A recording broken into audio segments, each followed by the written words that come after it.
Hi, I hope everybody is having a good time. Today we're discussing rational numbers, and I'm going to begin by telling you what rational numbers are. All natural numbers, whole numbers, and negative integers are rational numbers, right? So, for example, we have 9 and we have -9. These are called opposite numbers, right? 9 and -9 are opposite numbers. They're also called additive inverse. Just like in fractions, where we have the reciprocal, right? If we have 2/7 and we do the inverse, we flip the fraction upside down, and 2/7 becomes 7/2. This is called the inverse. Now, the inverse of a regular number, if it's positive, which is 9, its additive inverse is -9. Let's take another number, say 4, right? The opposite or the additive integer, the additive inverse will be -4. Okay, so you have 4 and -4. So let's look at another problem that you're going to see in your work. We have a lithium atom, and it has 3 electrons and 3 protons. Now, each electron has a -1 charge, and each proton has a +1 charge. So remember, the 3 electrons. So we're going to add -1 3 times. -1 plus -1 plus -1. Remember that plus times negative is negative. So you have negative, negative, -1. So you have -3. So you have an electron with -3. Now the proton, because there are 3 types and each charge is a +1, we're going to count 1, 2, and 3. So we have +3. Now let's look at a rational number from a different perspective. So with this rational number, we have 8 minus 650. Okay, so here's what we're going to do. We're going to borrow from 8. 8 becomes 7. And then we're going to carry it over so that the 0 becomes 10. We're going to subtract 10 from 5, and that's 5. 0 minus 0 is 0. So on the right side, we have 50.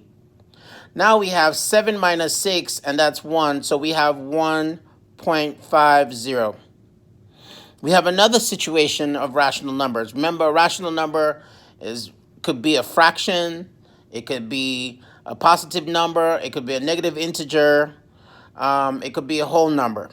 Okay, so we're looking at 2 examples of a mixed number. We have 5/4/7 plus 2/3/7, right? They're mixed numbers.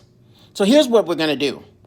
We're going to take the fractions, 4/7 plus 3/7. We're going to add them together. When we added both of them together, it became 7/7. This 7/7 is the same thing as 1. So now we're going to add the whole numbers, 5 plus 2, which is 7. And we're going to add that to 1. Our answer is 8. Okay, now I need you to stay with me. I taught you this, the commutative and associative property. We have an example that you're going to meet in your book, in online. We have a question, and it says -3.4 plus 2.2. Okay, here's what we're going to do. We're going to use the commutative property. So we're going to start with -3 plus -0.4. Once again, we're going to open it up. Okay, we're opening up the -3.4 into -3 plus -0.4. Now the next one is plus 2.2. Okay, so we open that up. It'll be 2 on the left side and 0.2 on the right side. Okay, so now that we've opened up -3 plus -0.4 on one side, which is the same thing as -3.4, we have 2.2, right? Which is the same thing as 2 plus 0.2. Okay, so here's what we're going to do. we're going to add the whole numbers, and then we're going to come back and add the decimals. Okay?